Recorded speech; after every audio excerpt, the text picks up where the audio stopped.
The guards froze the moment the little girl walked into the mansion. No shoes, no parents, no fear. Just a torn backpack hanging off her shoulder. She shouldn't have made it past the gates. No outsider ever did. Especially not a child. The Mafia boss stepped out of his office, irritated. Who let her inside? But the girl didn't answer. She looked up at the massive portrait on the wall, then back at him. Her voice trembled, but the words hit like a bullet. Sir, why is my mom's picture in your house? The boss's expression cracked. His cigar slipped from his fingers. Every guard turned toward the photo. The same woman he'd sworn never to talk about. The woman whose death he believed he caused. The woman who vanished a year ago, without explanation. The girl clutched her backpack tighter. She's missing. No one will tell me where she went. The boss's heartbeat thundered, because he recognized something else. Something he wished he hadn't.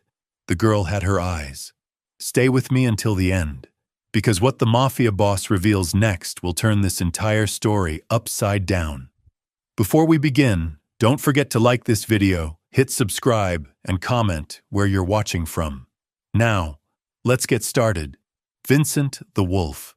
Romano had built his empire on fear. For 23 years, his name alone could silence entire neighborhoods. His mansion stood like a fortress on the hilltop, surrounded by walls that kept the world out and his secrets in. Nobody entered without permission. Nobody questioned his authority. And nobody, absolutely nobody, mentioned Elena Vasquez. Not anymore. The painting had haunted that wall for exactly 412 days. Vincent knew because he counted each one. Elena's smile looked down at him every morning when he descended the marble staircase, and every night when he climbed back up. Her dark hair cascaded over her shoulders in the portrait, caught mid-laugh at something the artist had said during the sitting. Vincent remembered that day perfectly. He remembered everything about Elena, but standing there now, staring at this 8-year-old girl with dirt on her cheeks and determination in her posture, Vincent felt something he hadn't experienced in decades. Panic. Maria, the girl said quietly, stepping closer to the portrait. That's my mama, Maria Elena Vasquez. The name hit Vincent like a physical blow. His hand instinctively reached for his chest where an old bullet wound still ached on rainy days. Around him, his most trusted men shifted uncomfortably. They knew the rules. Elena's name was forbidden. Her story was buried. Her memory was supposed to be locked away forever. Yet here stood living proof that some secrets refused to stay hidden. What's your name, little one? Vincent asked, his voice barely above a whisper. Isabella. Isabella Vasquez. She wiped her nose with the back of her hand, leaving a streak across her face. I've been looking for my mama for 3 weeks now. The police won't help me. They say she probably just left. But Mama wouldn't leave me. She promised she'd never leave me. Vincent's chest tightened. The girl spoke with Elena's accent, that soft lilt that had once made his heart race. She had Elena's stubborn chin, the same way of tilting her head when she was thinking. But those eyes, those were unmistakably his own. How did you find this place? Vincent managed to ask. Isabella reached into her backpack and pulled out a crumpled piece of paper. Mama had this hidden in her jewelry box. It has this address written on it, and it says Vincent at the bottom. She used to look at it sometimes when she thought I wasn't watching. She'd cry and put it away real fast. The paper trembled in Vincent's hands as he took it. His own handwriting stared back at him, faded but still legible. It was the note he'd written Elena over a year ago. The note that was supposed to bring her to safety. The note she'd never answered. Isabella, he said carefully, tell me about your mother. What happened to her? The little girl's composure finally cracked. Tears spilled down her cheeks as she spoke. She was acting weird for weeks before she disappeared. Scared. She kept looking out the windows and jumping at every little noise. She made me promise that if anything happened to her, I should come find Vincent at this address. She said Vincent would protect me. Vincent's blood ran cold. If Elena had been scared, if she'd been preparing Isabella for the worst, then his enemies had found her. The very people he'd tried to shield her from had tracked her down anyway. She left me with Mrs. Rodriguez next door, Isabella continued. Said she'd be back in 2 hours. That was 21 days ago. Mrs. Rodriguez can't keep me anymore. She says I have to go to the children's home tomorrow unless someone comes for me. The weight of realization crashed down on Vincent like an avalanche. Elena hadn't abandoned him. She hadn't chosen another life. She'd been running, hiding, protecting their secret. And now that secret stood before him in torn jeans and a faded pink t-shirt, looking at him with eyes that mirrored his own. "Boss," Tony whispered urgently from beside him. "We need to discuss this privately." But Vincent couldn't look away from Isabella. She was studying his face now, searching for something. Recognition, maybe. Or hope. "You knew my mama, didn't you?" she asked. Really knew her. Not just her picture. Vincent knelt down to Isabella's level, his expensive suit touching the marble floor. Up close, the resemblance was undeniable. She had his dark eyebrows, his strong jawline softened by youth, even the same small scar on her chin that he'd gotten in childhood. "Yes, little bird," he said, using Elena's pet name for her daughter without thinking. "I knew your mama very well." Isabella's eyes widened. "She called me that. Little bird. How did you know?" The truth balanced on the edge of Vincent's tongue, dangerous and life-changing. Around him, his men waited for orders that could alter everything. The mansion felt smaller suddenly, as if the walls were closing in on secrets that had grown too large to contain. "Isabella," Vincent said slowly, "I think your mama was trying to protect you from some very dangerous people. People who might hurt you to get to someone they wanted to hurt even more." "Who?" Isabella demanded with a fierceness that reminded Vincent painfully of Elena. "Who wanted to hurt us?" Vincent stood up, his mind racing through possibilities and consequences. If Elena was truly gone, if his enemies had silenced her permanently, then Isabella was all that remained of the woman he'd loved more than his own life. She was also the daughter he'd never known existed, the child who carried both their blood, both their stubborn spirits, both their capacity for love and loyalty. But she was also a target now, a weapon his enemies could use against him. "The kind of people," Vincent said grimly, "who don't forgive, who don't forget, and who never stop hunting." Hunting. Isabella stepped back as Vincent's words sank in. The dangerous people, the ones who never stopped hunting. Her small hands clenched into fists at her sides. "But why?" she whispered. "Why would anyone want to hurt my mama? She never hurt anybody. She worked at the flower shop. She made me breakfast every morning. She helped old Mr. Garcia with his groceries. She was good." Vincent felt his heart shatter into pieces he didn't know could break. Elena had built a simple life, a pure life, away from the darkness that surrounded him. Yet somehow, that darkness had found her anyway. "Tony," Vincent said without turning around, "clear the room. Now." His men filed out silently, their footsteps echoing against the marble, until only Vincent and Isabella remained in the vast entryway. The portrait of Elena watched over them both, her painted smile a cruel reminder of happiness that had been stolen away. "Isabella, I need to tell you something very important," Vincent began. "But first, you need to understand that there are bad men in this world, men who do terrible things to get what they want. And sometimes, good people get caught in the middle." The little girl nodded solemnly, far too mature for her 8 years. "Like Mama did?" "Yes, like your mama did." Vincent's voice broke slightly. "She got caught in the middle because of me." Isabella tilted her head, studying his face with those familiar eyes. "Because you loved her?" The question hit Vincent like a sledgehammer to the chest. How could this child see so clearly what he'd spent years trying to hide from himself? "How did you know?" he asked. "The way you look at her picture," Isabella said simply. "It's the same way Mama used to look at that paper with your name on it, like it hurt, but she couldn't stop looking anyway."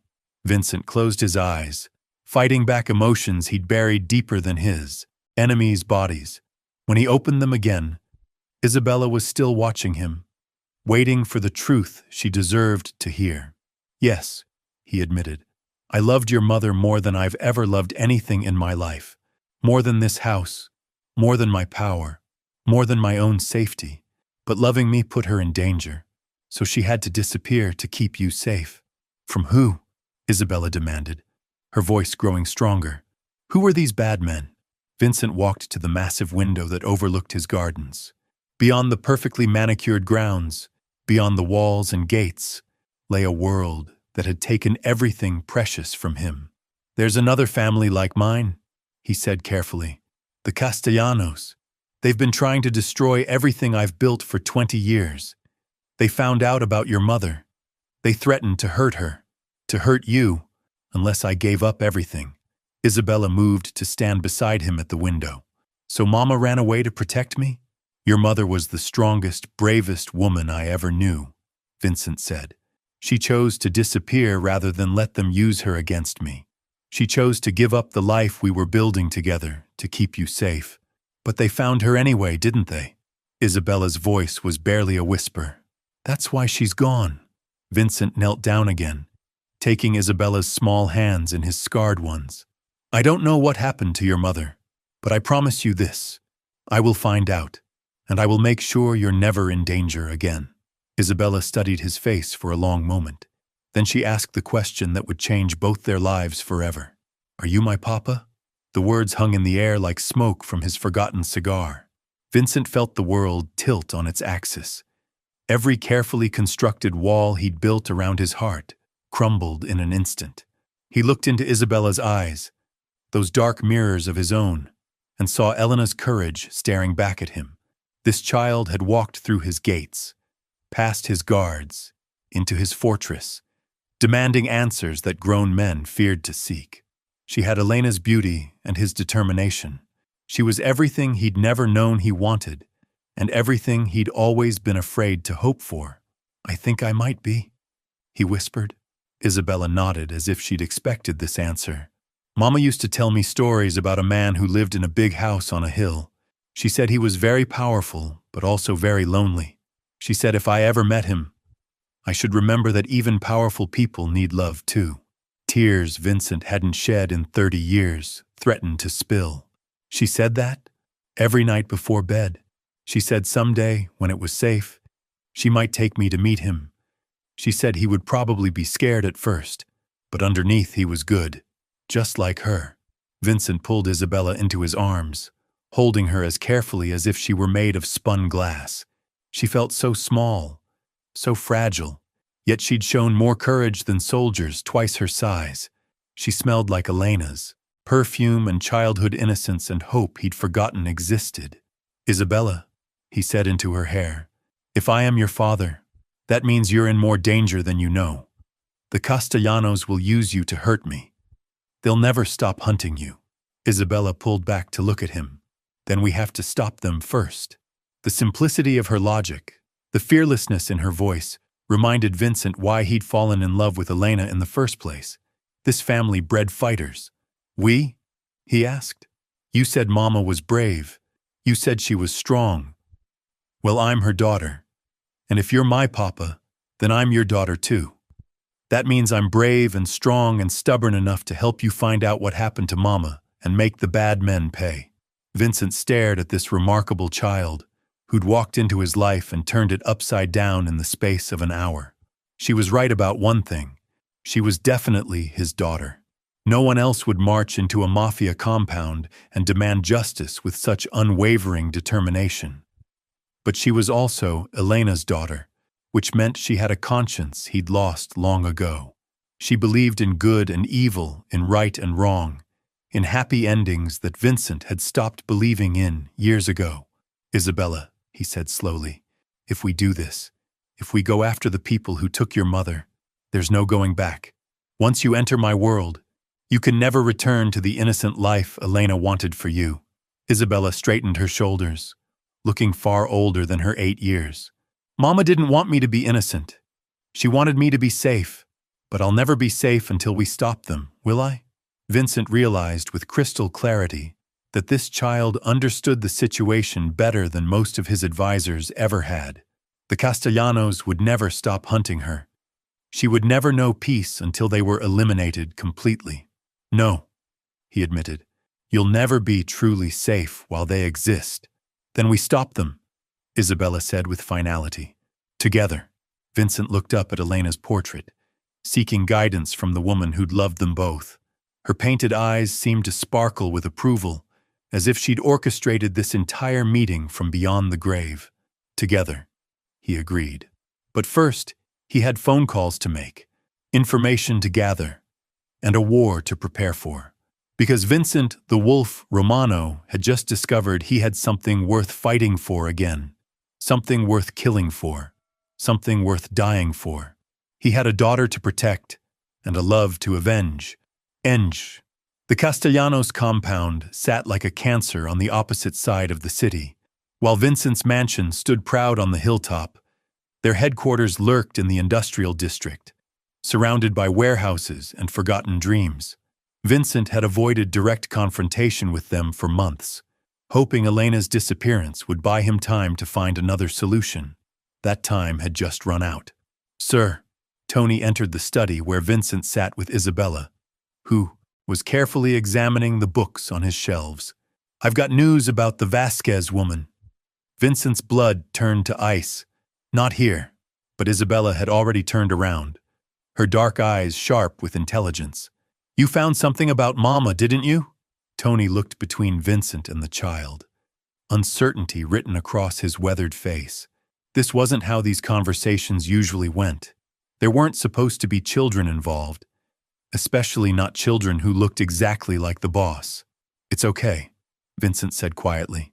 She has a right to know. Tony shifted uncomfortably. Boss, maybe we should discuss this privately first. No. Isabella's voice cut through the tension like a blade. I'm not a baby. I walked here by myself. I found you by myself. Whatever you know about my mama, tell me. Vincent felt pride swell in his chest, despite the circumstances. This child had Elena's fierce spirit wrapped around his own stubborn determination. The combination was formidable. Tell us what you found, Vincent ordered. Tony pulled out a manila envelope, his hands trembling slightly. The flower shop where she worked. The owner remembers 3 men coming in about a month ago. They were asking questions about Elena. Specifically, they wanted to know about her daughter. Isabella's face went pale, but she didn't flinch. What kind of questions? Where the kid went to school? What time she got picked up? If she had any other family? Tony's voice grew harder with each word. The owner, Mrs. Chen, she got scared. Told Elena about it that same day. Vincent's hands clenched into fists. And then, Elena stopped coming to work. Mrs. Chen says she called in scared, said she needed to disappear for a while. That was 3 weeks ago. Isabella stepped closer to Vincent's chair. So Mama knew they were coming for me. Your mother was smart, Vincent said, placing a protective hand on Isabella's shoulder. She knew the signs of danger.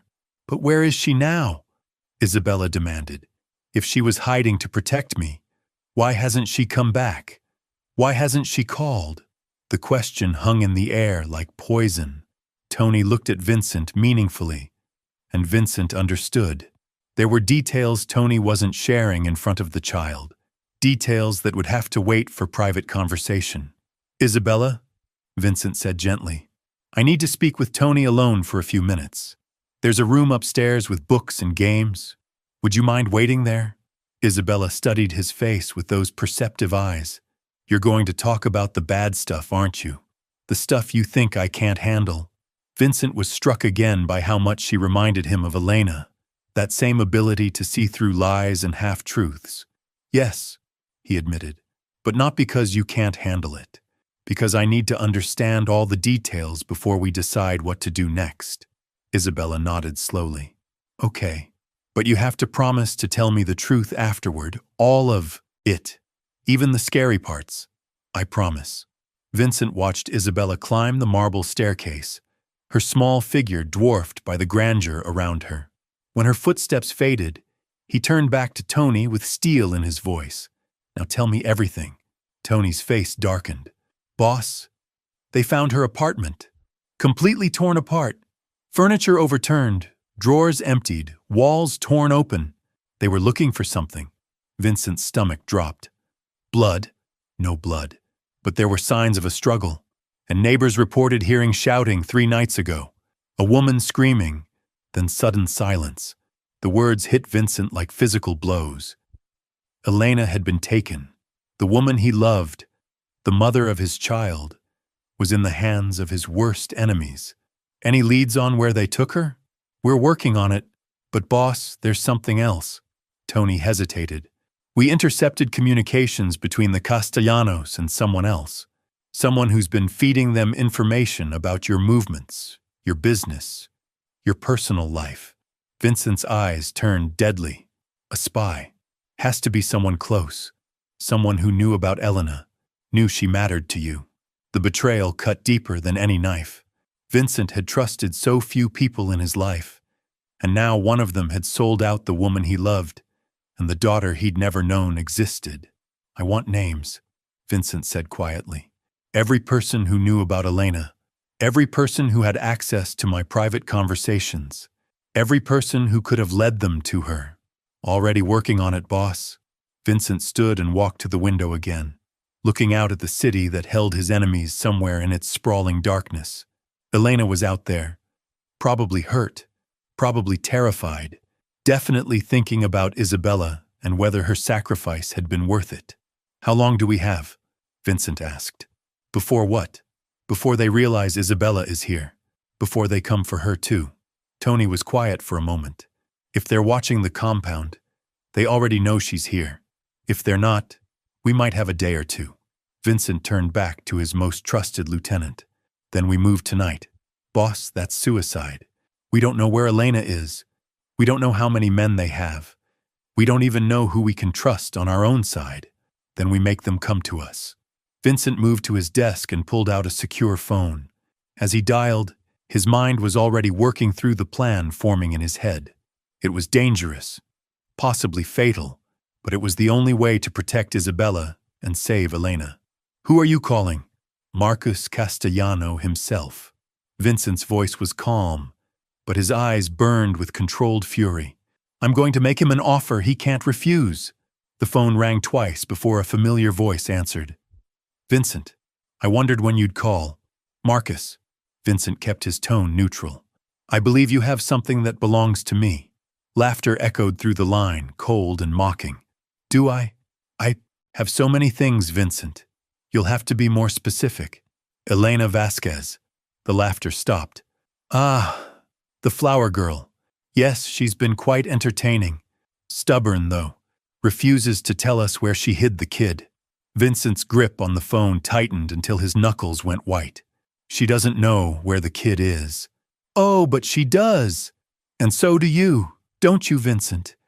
In fact, I'd bet good money the little girl is sitting in your mansion right now, probably wondering where Mommy went. The confirmation that they knew about Isabella sent ice through Vincent's veins. What do you want? You know what I want. What I've always wanted.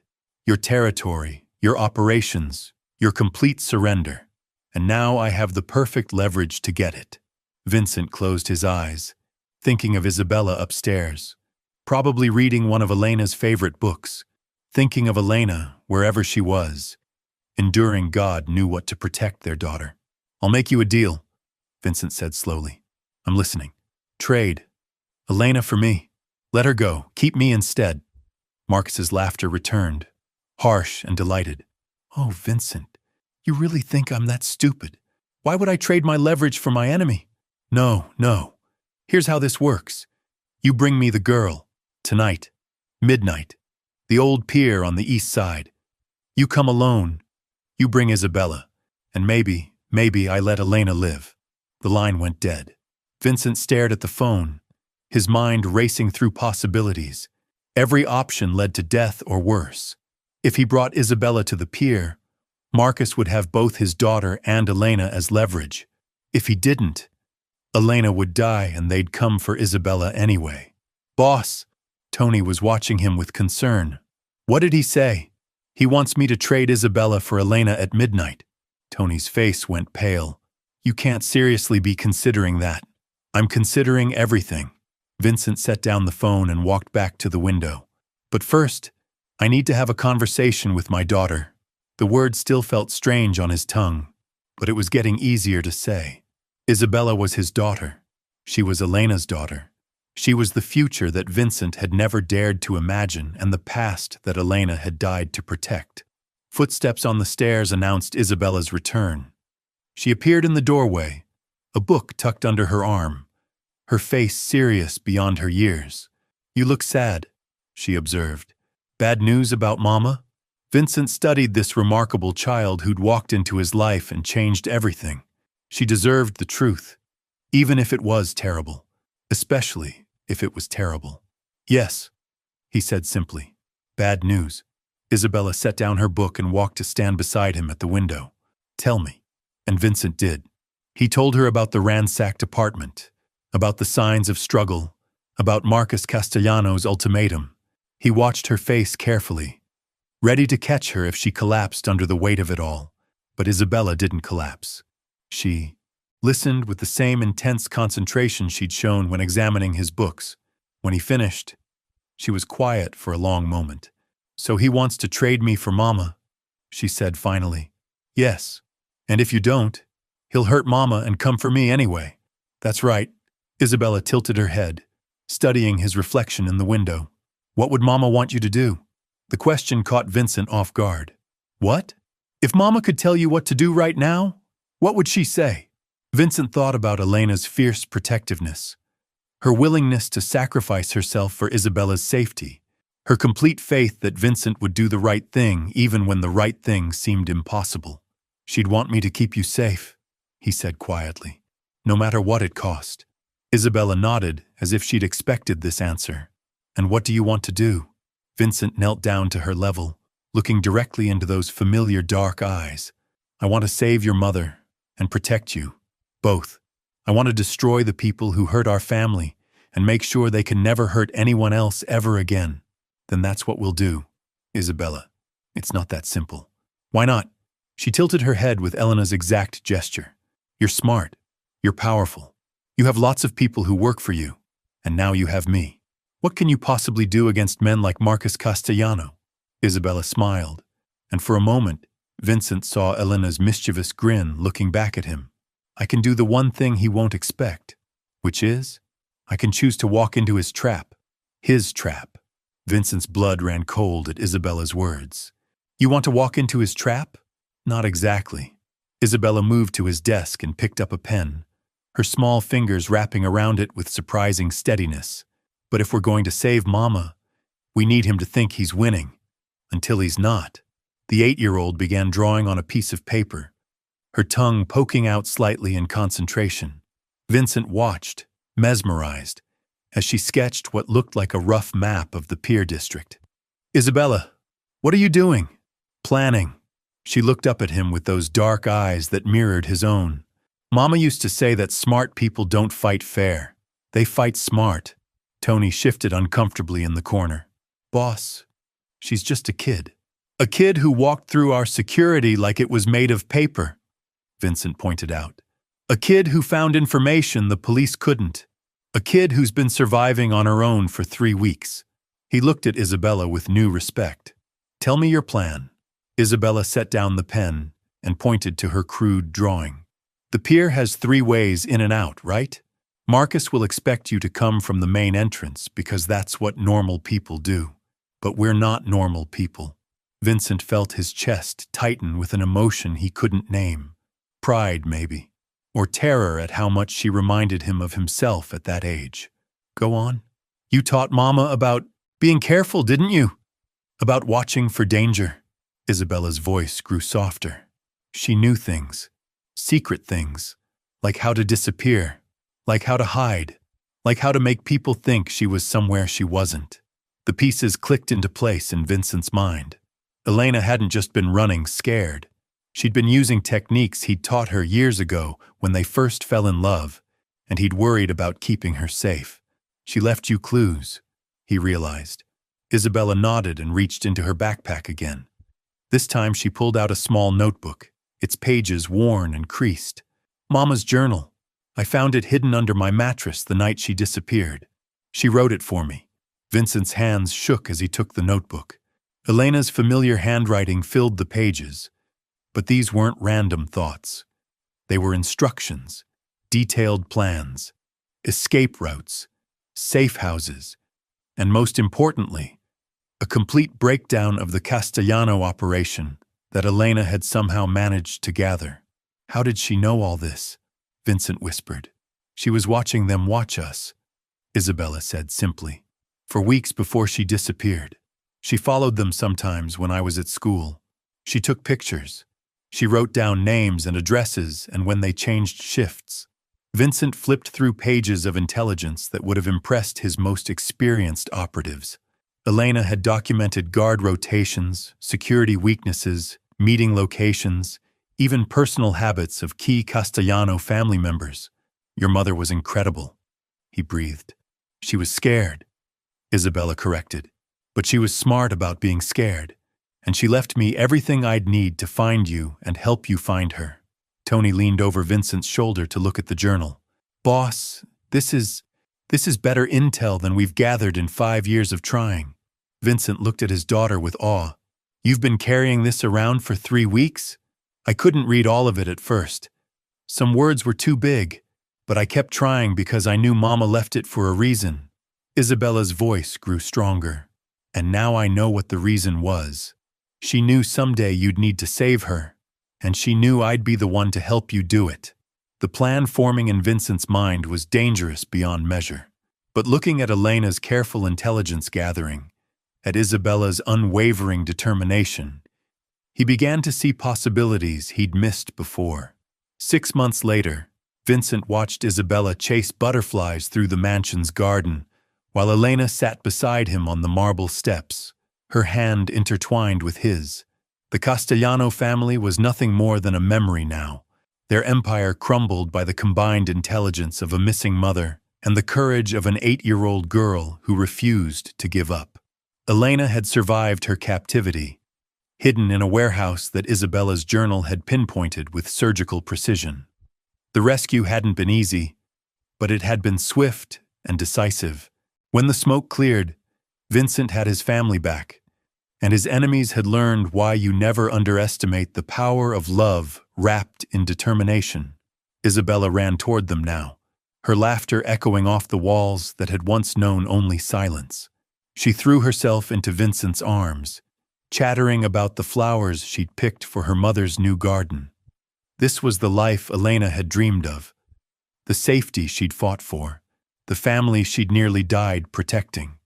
Vincent looked up at the portrait that still hung in the entrance hall, but now it was joined by new photographs, wedding pictures, birthday parties, Christmas mornings, a family album written in laughter and second chances.